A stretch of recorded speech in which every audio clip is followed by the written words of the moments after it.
Un centre social est-il neutre politiquement ? Retrouvez des éléments de réponse dans ce podcast en 3 parties, disponible dès à présent sur nos réseaux sociaux et sur la plateforme Ressources. Épisode 3. Les centres sociaux et la politique, entre injonction à la neutralité et risque de neutralisation. Cet atelier a été préparé pour l'université d'automne de la Fédération des centres sociaux du Nord-Pas-de-Calais qui s'est tenue le 8 novembre 2025 à Lille. Et nous essayons de vous en présenter une version audio dans ce podcast. Alors pour commencer, l'atelier s'est déroulé en 4 parties. D'abord une introduction qui permet de voir d'où on part, puisque cet atelier fait suite à des rencontres qui l'ont précédé. Et puis ensuite 3 parties qui nous permettent de travailler la question de la neutralité, à la fois sur la définition même de ce qu'est la neutralité dans une première partie, puis ensuite à travers l'histoire des centres sociaux, et enfin en ouvrant un peu la question, non plus en parlant de neutralité, mais en parlant des risques de neutralisation qui pèsent sur l'ensemble du monde associatif et sur les centres sociaux en particulier. On en arrive à la 3e partie de cet atelier, après avoir dit dans une première partie qu'un centre social n'est pas neutre, c'est-à-dire que, bien sûr, dans un centre social, on ne formule pas de préférence partisane, mais on a du ressort politique. Le centre social, on l'a vu, peut être un tremplin pour la participation, pour l'émancipation. On a vu aussi dans une 2e partie que notre histoire est politique, c'est-à-dire que notre histoire, elle n'est pas neutre. Des valeurs sont défendues dans les centres sociaux depuis des décennies. Une méthode de travail aussi qui a été agréée par la Caisse nationale d'allocation familiale et qui défend une vision du monde dans laquelle chacun peut participer à l'élaboration des projets sociaux. Tout ça, c'est pas neutre. Et finalement, le sujet qu'on voudrait aborder dans la 3e partie, c'est plus seulement celui de la neutralité, mais celui de la neutralisation. Qu'est-ce que ça veut dire ? Neutraliser, ça veut dire faire obstacle à l'action, empêcher d'agir, c'est surtout rendre inoffensif ou diminuer l'efficacité. Et on voudrait poser cette question à travers 2 axes principaux. Un premier axe plutôt sur la manière dont les associations sont gouvernées par l'État, sont pilotées à distance, en fait, dans la relation qu'elles ont avec les pouvoirs publics. Et un 2e point plutôt politique sur la manière dont les libertés associatives sont traitées, considérées aujourd'hui dans la société actuelle. Alors pour ça, on peut peut-être faire une première petite distinction ou un premier contexte, un premier élément de contexte, en s'appuyant sur les travaux de Simon Cotin-Marx, qui a observé que le monde associatif a pris une ampleur considérable. On est passé d'environ 600 000 salariés au début des années 80 dans les associations à plus d'1,8 million de salariés aujourd'hui dans les associations. Donc, de manière générale, les associations, elles sont plus nombreuses, elles emploient davantage de personnes, puisqu'elles sont impliquées dans la mise en œuvre des missions de service public. Et Simon Cotin-Marx, il regarde les assos comme des sous-traitantes d'une part croissante des services sociaux, des sous-traitantes d'une part croissante de l'intérêt général. Il montre que ce n'est pas parce que l'État externalise des fonctions, des missions, qu'il se désengage. Au contraire, l'État reste engagé auprès des associations. Les pouvoirs publics gouvernent les associations pour qu'elles remplissent ces missions, mais ils les gouvernent à distance. Alors Simon Cotin-Marx distingue 2 manières de gouverner les assos. Une manière peut-être plus directe, c'est ce qu'on pourrait appeler une relation directe à l'État. Ça va être le cas des grosses assos du secteur sanitaire et social, qui sont presque des assos parapublics. Et puis une manière un peu plus indirecte, des associations qui font l'objet de lois, d'agréments, comme les assos environnementales, les centres sociaux, par exemple. Pour cette 3e partie, on est avec Thierry Coulon, qui est délégué général de la Fédération des centres sociaux de Nord-Pas-de-Calais. En tout cas, c'est important de rappeler que, et tu l'as fait, c'est que un nombre croissant de salariés, ça veut dire un nombre croissant de personnes exerçant de l'activité au service de l'intérêt général, 10% de l'emploi privé dans les Hauts-de-France et associatif. Quand on parle de l'État, mais on doit parler aussi de manière générale des collectivités locales, puisque notamment notre sujet autour des relations, de la neutralisation, elles vont se jouer aussi dans la proximité, et notamment dans la relation aux collectivités locales que sont les villes, les départements, et notamment les départements avec quelquefois des approches très idéologiques sur la vision des personnes, et c'est comment, entre un projet d'association, c'est-à-dire ce que je veux faire et ce que je suis, et une volonté des pouvoirs publics de mener leurs propres initiatives, leurs propres projets, comment le projet de la collectivité locale ne prend pas le pas sur le projet de l'association, en l'occurrence du centre social, quoi. Et la neutralisation, c'est quand finalement de ce qu'on voulait être, on n'est plus que ce que les autres veulent qu'on soit.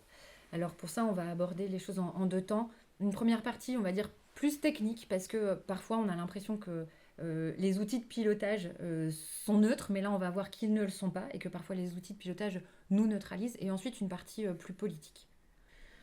Les associations, les assos sont-elles neutralisées par des instruments ? Pour ça, j'aimerais revenir sur un point essentiel, qui est que dans les centres sociaux, comme dans un certain nombre d'associations, il y a une logique de la subvention qui est revendiquée. Le fait de fonctionner avec de l'argent public, c'est un fait qui est assumé. Il n'y a pas de volonté de se soustraire à l'argent public pour fonctionner. Du coup, on peut regarder comment est géré l'argent public, puisque c'est dans la manière dont est géré l'argent public qu'il va y avoir des effets sur la gestion des associations.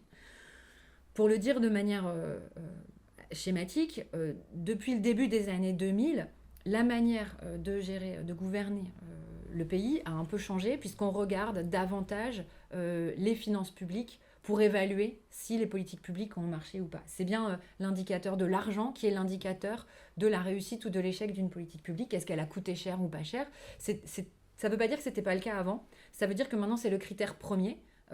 Et c'est ce qui est inscrit dans la loi d'orientation de la loi de finances, dite la LOLF, qui arrive en 2005. Donc pour ça, l'efficacité d'une association va être évaluée dans le cadre de mise en concurrence. C'est le développement des appels à projets. Les subventions pérennes, les subventions de fonctionnement existent toujours, mais elles sont mises à côté d'appels à projets, de mise en concurrence, et une plus grande partie de l'argent auquel on a accès est de l'argent qui vient d'appels à projets. Il y a moins d'argent structurel, il y a de plus en plus d'argent qui vient de la mise en concurrence. Ces politiques libérales dans lesquelles l'argent est premier s'inscrivent aussi dans notre fonctionnement par le ciblage des publics. On va de plus en plus nous demander d'aller toucher telle tranche d'âge, tel quartier, tel espace. En fait, le ciblage des personnes, en fonction d'un certain nombre de critères, vient orienter les actions qu'on va mettre en œuvre et vient orienter les bilans qu'on fait remonter et donc l'efficacité de l'argent public en fonction des publics ciblés. Et bien sûr, tout ça, et je l'ai dit, ça s'inscrit aussi dans une logique d'évaluation de plus en plus marquée des actions qui sont conduites et une évaluation par l'argent aussi, c'est-à-dire est-ce que l'euro que je t'ai donné a bien servi à faire ce que je t'avais demandé de faire. Alors là, on est au cœur du sujet, puisqu'on par rapport à ce que vient de poser Julie, on passe bien d'une logique de subvention. La subvention, quand on reprend la définition de la subvention, elle a été posée légalement par Emmanuel Valls, par la loi également sur l'ESS de Benoît Hamon. Logiquement, la subvention, c'est le financement de ce qu'est l'association. On voit bien que la logique libérale a notamment porté par une dynamique de mise en concurrence voulue par l'Europe, a basculé de financer une association pour ce qu'elle est vers des appels à projets, vers de la mise en concurrence, etc. Et on voit bien que qui devient premier, et tout l'enjeu d'un centre social, c'est que ce qu'on veut faire sur un territoire avec les habitants, pour les habitants, bascule vers des préoccupations qui viendraient d'ailleurs. Quand elles sont en concordance, ça va, mais que c'est quand notre projet initial n'est plus suffisamment financé, et du coup, la logique d'appel à projet va supplanter ce qu'on est et ce qu'on veut faire, quoi. Alors, qu'est-ce qui fait que ce mécanisme-là fonctionne ? C'est une rhétorique globale qui vient accompagner en fait la mise en œuvre de ces instruments. Cette rhétorique, elle s'appuie sur deux choses. Premièrement, c'est une rhétorique de la crise. 2005, c'est la LOLF. 2008, il y a une crise financière. Et donc, on a depuis une rhétorique, on va dire, assez permanente de « il n'y a plus d'argent, c'est la crise ». Et comme vous êtes nos partenaires, et ça c'est le deuxième axe, rhétorique du partenariat, comme vous êtes nos partenaires, comprenez-nous, on n'a plus de sous, donc adaptez-vous. Et donc cette double rhétorique de la crise et du partenariat permet au pouvoir public, que ce soit l'État ou les collectivités, de s'adresser aux associations en leur disant « on est avec vous, mais on n'a pas les sous ». Faites un effort, nous on fait un effort. Et donc ça, c'est l'argument qui permet de réintroduire ou toujours de relégitimer des instruments de gestion et de contrôle de la gestion financière des associations qui neutralisent à certains endroits le projet social, en tout cas les marges de manœuvre qu'on pouvait avoir jusqu'ici. Et on l'a bien vu dans les mobilisations récentes en 2025, en 2024, etc. On est avec nous, mais on n'a pas les sous apparaissait souvent, puisque finalement, quand il n'y avait pas cet enjeu de proximité d'un maire avec son centre social, mais sur des dimensions plus larges, on avait plein de déclarations d'amour sur vous êtes central, mais on n'a plus les sous. Donc il va falloir faire avec, quoi. Donc c'est central dans notre relation aux politiques publiques, aux collectivités locales, à l'État et à d'autres, c'est de dire ce que vous dites n'est pas réellement la vérité, puisque de toute façon, gouverner, c'est choisir. Donc ça veut dire qu'on voit très bien que dans des moments de crise, on voit ce qui est symbolique, c'est par exemple les moments d'émeute. Le post-émeute est souvent source d'arrivée d'argent miraculeux, c'est-à-dire qu'il était bien quelque part l'argent, donc ça veut dire qu'on est bien que il y a plus de sous dans un pays riche comme le nôtre, parce que notre pays demeure un pays riche, comme l'Europe est riche également. Tout ça, c'est une question de choix et de où on gère la pseudo-crise économique. Et là où il y a neutralisation, c'est quand finalement cette rhétorique du donnant-donnant nous incite à faire autre chose que ce qu'on avait prévu de faire. C'est regardez comme on fait un effort, vous aussi faites un effort. Et donc ça, c'est finalement une manière de contraindre les projets. Alors, ça marche tant qu'il y a consensus sur les valeurs, en fait. Pour une association, l'argent n'est pas une fin en soi, mais l'argent public, là, on y a accès par le biais de la subvention et des appels à projets. Et tant qu'on est d'accord avec, à peu près, sur les valeurs et les orientations du projet social, avec les élus et les gens qui nous subventionnent, il n'y a pas de problème. Mais les tentatives de déstabilisation augmentent. Les tentatives où les pouvoirs publics disent c'est donnant-donnant, mais nous éloignent de plus en plus de notre projet social, ces tentatives-là, elles augmentent et ça crée un effet de tentative d'instrumentalisation ou de neutralisation des associations. Et donc là, on va en arriver plutôt aux tentatives de modification politique en fait, de l'objet de l'association. Et en tout cas, peut-être une première piste également sur comment on peut contrecarrer le donnant. Julie l'a bien expliqué, on est bien à un projet, et c'est ce qu'on doit, nous, sans association, on doit poser, on a un projet fort, ça veut dire que le donnant, ça ne veut pas dire qu'on agit de manière égalitaire. Le donnant doit, pour rétablir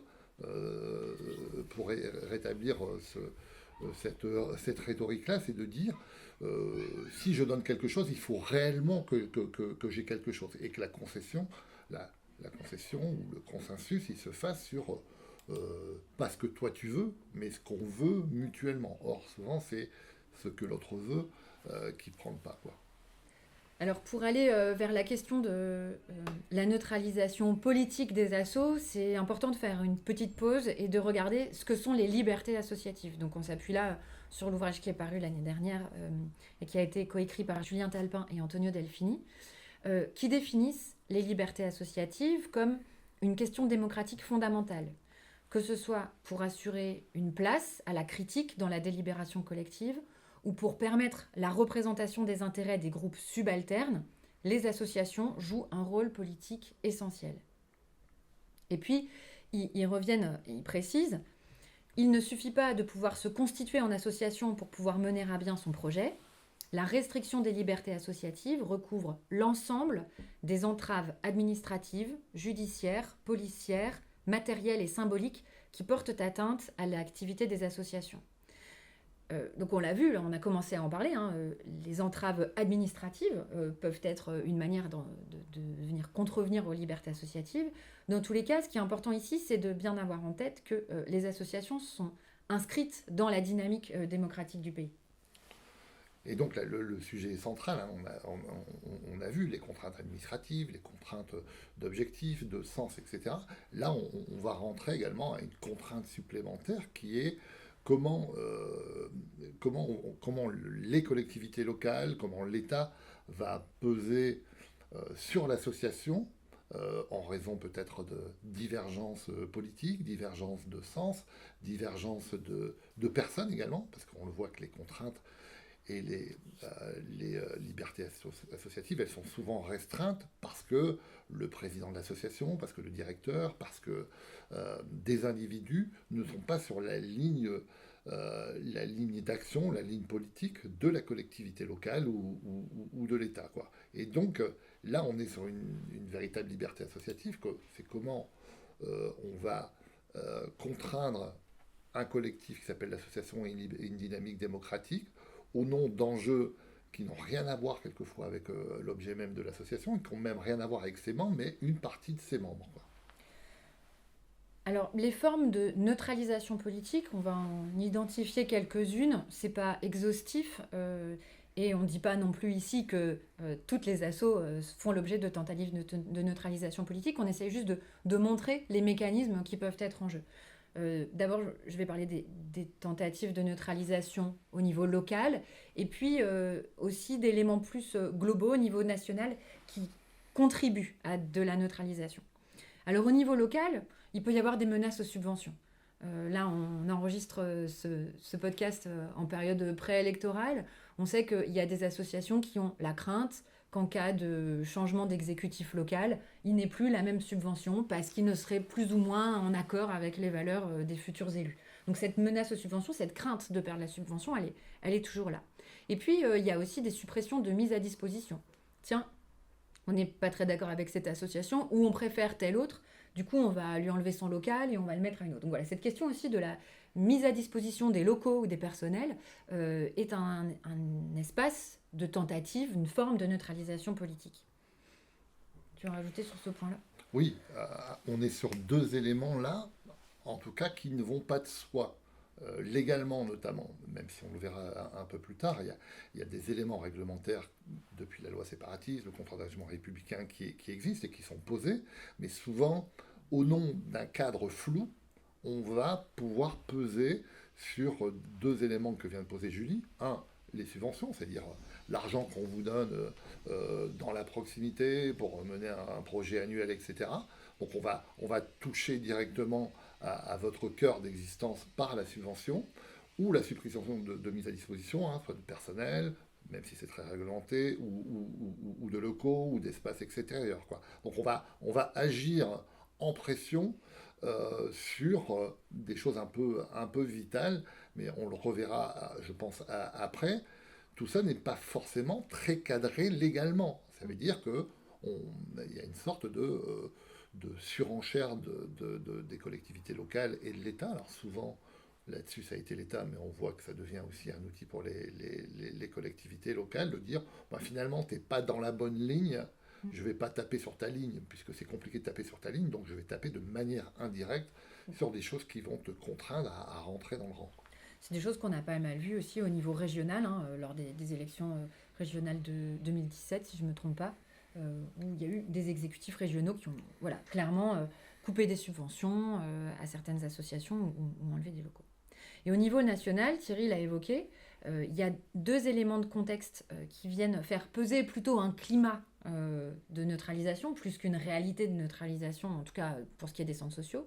C'est d'un côté la loi séparatisme, et de l'autre le contrat d'engagement républicain, enfin qui découle de la loi séparatisme, si je ne me trompe pas, oui, ça, oui. Et qui viennent faire peser la menace que si vous n'êtes pas dans un cadre légal, si vous n'êtes pas en phase avec les valeurs de la République, peut-être que votre association pourrait être dissoute plus facilement ou des choses comme ça. Ce qui est important de rappeler, c'est que cette loi, finalement, elle est nouvelle, mais déjà précédemment, une association n'avait pas le droit de faire des choses illégales. Donc qu'est-ce que ça rajoute, cette loi, par rapport à ce cadre légal dans lequel une association doit œuvrer ? Alors, ce que ça rajoute, c'est que, c'est posé dans un texte à partir de deux éléments. Un, les valeurs de la République. Alors, dans toute leur largeur, la liberté, le droit de parole, l'égalité, la fraternité. On pose ça, c'est le cadre républicain, et on va rajouter tout ce qui serait contrevenant à ça. Mais vous voyez l'ampleur du truc, on peut être contrevenant selon les interprétations. Et le deuxième élément, c'est l'ordre public. Ça veut dire, est-ce que tu contreviens aux valeurs de la République ou à l'ordre républicain et à l'ordre public? Et souvent, c'est tellement flou que chacun peut s'en emparer et de dire, ben voilà, tu as agi sur l'espace public, tu as posé des choses sur une politique locale en allant défendre la place de migrants ou de gens du voyage qui vont être expulsés du NER, etc. Donc, a priori, toi, tu ne fais que défendre ton objet et puis de défendre aussi la dignité humaine. Donc, voilà, tu ne penses pas contrevenir, mais tu es dans l'espace public. Et ben, on va dire, dans l'espace public, tu as remis en cause, tu as appelé au désordre, etc. Parce que ça se joue toujours là-dessus. Et on va être sur une injonction, et on verra après que l'injonction, elle est posée, elle suspend des financements, etc. Mais on voit très bien qu'à la fin, il va falloir que l'État ou la collectivité locale attaquant, elle va devoir aller en justice, si l'association va en justice, pour prouver que ce qu'elle a dit était une réalité. En tout cas, avant même que la sanction soit posée, avant même que finalement la subvention soit retirée, la mise à disposition soit remise en cause, avant même qu'on ait accusé une association d'avoir créé du désordre. Mais en fait, tout ça, c'est un climat qui favorise l'autocensure. Et c'est ça, nous, plutôt qu'on observe, et c'est ça qui nous semble important d'avoir en tête quand on parle de neutralité, c'est bien de se dire que, certes, on peut être neutre sur le plan partisan, mais on n'est pas neutre sur le plan des valeurs, de notre histoire et de tout ce qu'on a dit jusqu'ici. Et surtout, la neutralité ne doit pas être un mot d'ordre pour nous neutraliser et pour qu'on développe des formes d'autocensure. Il ne faut pas qu'au nom de la neutralité, finalement, on ait peur de perdre nos subventions, qu'on ait peur de perdre nos locaux, qu'on ait peur d'être accusé de désordre, alors qu'en fait, on fait juste notre travail. Ce climat de pression, alors la couverture de Juris Association là, de fin 2025 parle de répression, mais c'est bien un climat de pression qui vient favoriser les formes d'autocensure à l'intérieur de nos associations et contre lesquelles il faut essayer de résister, de continuer à bien faire notre travail dans le cadre légal qui est le nôtre, sans forcément succomber aux menaces et aux formes de tentatives de neutralisation. Alors on voit bien, je trouve que l'image illustrant le Juris Association, elle est assez parlante, puisque le fait d'avoir mis les scotch sur la bouche, on est bien à un niveau où de dire ce qui doit être dit du point de vue de l'association ne doit pas être dit du point de vue de la collectivité locale. Donc on va bien être de dire, on va t'empêcher de dire des choses qui vont contrevenir non pas à l'ordre républicain, parce que c'est souvent, tout ça, ça tombe assez rapidement, mais à ce que moi j'ai envie que tu dises ou tu fasses. Souvent, on entend les collectivités locales ou l'État dire on ne mord pas la main qui nous donne à manger ou qui nous nourrit, ce qui veut dire une vision aussi de la subvention ou des fonds publics comme étant une sorte de droit inaliénable, c'est-à-dire que je te donne, mais tu ne vas pas mordre. Et comme si les associations avaient besoin d'eux, alors que peut-être on peut se rappeler parfois que les pouvoirs publics ont besoin des associations. Et c'est bien le sens de ce que disait Simon Cotard-Marx tout à l'heure, que s'il y a de plus en plus d'associations, c'est bien aussi parce que l'État et les collectivités ont besoin des associations. Et ce qui marche bien, notre cartouche rose, c'est évident que de fait, au nom de la sécurité, au nom de, on l'a redit, de plus en plus de salariés, de continuer à travailler notre projet avec les habitants, on va de nous-mêmes se taire sur des choses qui ne nous paraissent pas acceptables dans une vision soit des personnes, soit dans une vision de ce que doit être un projet sur un territoire. Alors pour terminer cet atelier, on voudrait revenir sur des pistes pour résister à ces formes de neutralisation. Évidemment, on l'a dit, tout le monde n'y est pas confronté de manière uniforme, c'est pas partout, et on est bien dans un espace de travail où on est en partenariat avec les collectivités, avec les pouvoirs publics, mais on voudrait pointer des formes de résistance à cette neutralisation. Alors, j'en retiendrai 3. La première, c'est de continuer d'affirmer précisément les valeurs qu'on défend. Plus on est précis et plus on est efficace. Alors dans la charte des centres sociaux qui a été rédigée en 2000, c'est ça, à Angers, les 3 valeurs fondatrices, c'est la dignité humaine, la solidarité, la démocratie. On retrouve aussi la question de la réduction des inégalités, de l'accueil inconditionnel qui sont présentes dans la circulaire CNAV, qui sont présentes dans tout un tas de textes qui encadrent nos activités, sur lesquels on peut s'appuyer pour défendre des valeurs qui parfois sont contredites par les financeurs. D'ailleurs, sur ces valeurs qu'on défend, hein, qui sont des valeurs fédérales, elles sont quand même globalement partagées par la République, par les valeurs républicaines, mais elles sont aussi, par exemple, si on prend notre cas, nous, de l'agrément, la circulaire de 2012 et celle qui arrive là maintenant, réaffirme un certain nombre de valeurs. Ça veut dire que quand nous, on va s'opposer peut-être à certaines idées, notamment des idées peut-être d'extrême droite, etc., on ne va pas le faire au nom d'une approche partisane, Julie en a parlé dans les premières parties, mais bien au fait que ce qui pose notre réalité, nos valeurs d'accueil inconditionnel, d'accueillir tout le monde, de dignité humaine, de solidarité, de démocratie, les choses qui sont posées par certains contreviennent à l'essence même, c'est-à-dire le chapeau de notre projet. Le chapeau de notre projet, comme celui de la République, il est porté par des valeurs. Et donc ça, on a le droit de le dire en démocratie. Personne ne peut nous reprocher de dire qu'on défend ce qu'on est. Ça n'a aucun sens, c'est le propre de la démocratie.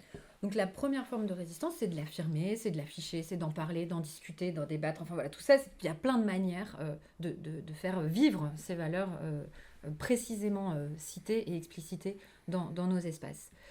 La deuxième manière de se défendre, une fois qu'on est vraiment attaqué, c'est de se défendre juridiquement. Et là, il y a pas mal d'exemples. Oui, en tout cas, il faut se défendre juridiquement parce qu'on voit que la plupart des actions qui ont été posées en justice par des associations, d'ailleurs à qui on aurait opposé le contrat d'engagement républicain, ont gagné. Au final, on gagne.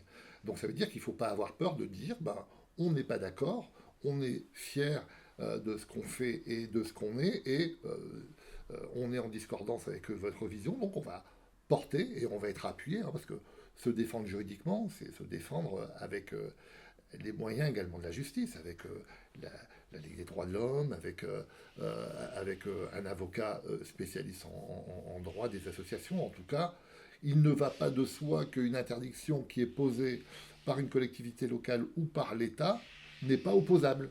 Parce que là aussi, on peut avoir revenir sur l'autocensure, c'est de dire qu'on se dit, on ne va pas aller attaquer l'État, etc. Alors on ne dit pas que c'est simple, hein, parce que souvent ça dure longtemps, hein, une procédure en justice, elle peut durer, mais on a 2 cas récents, nous, dans les Hauts-de-France,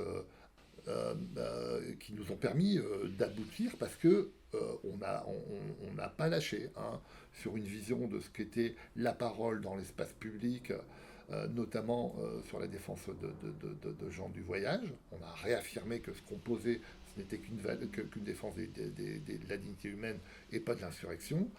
Et deuxièmement, c'est rappeler des choses qui pouvaient être posées de manière un peu factice autour de la laïcité, quoi. La laïcité, ce n'est pas une laïcité recroquevillée sur elle-même, c'est la place de tout le monde, quelles que soient ses origines et ses convictions religieuses. Donc on voit que quand on va en justice, on a des grandes chances de gagner parce que les démarches souvent qui sont posées, elles sont des démarches pour impressionner. Parce que quand on est attaqué par un préfet, etc., on est attaqué par un préfet. Mais à la fin, on gagne souvent, quoi. Et puis une troisième manière de résister à la neutralisation, c'est de penser autrement notre rapport à l'argent. Alors je vais citer ici le chercheur Thomas Chevalier qui me disait en préparant cet atelier, l'argent public, c'est le meilleur soutien du développement associatif et il devient le principal moyen de son aliénation.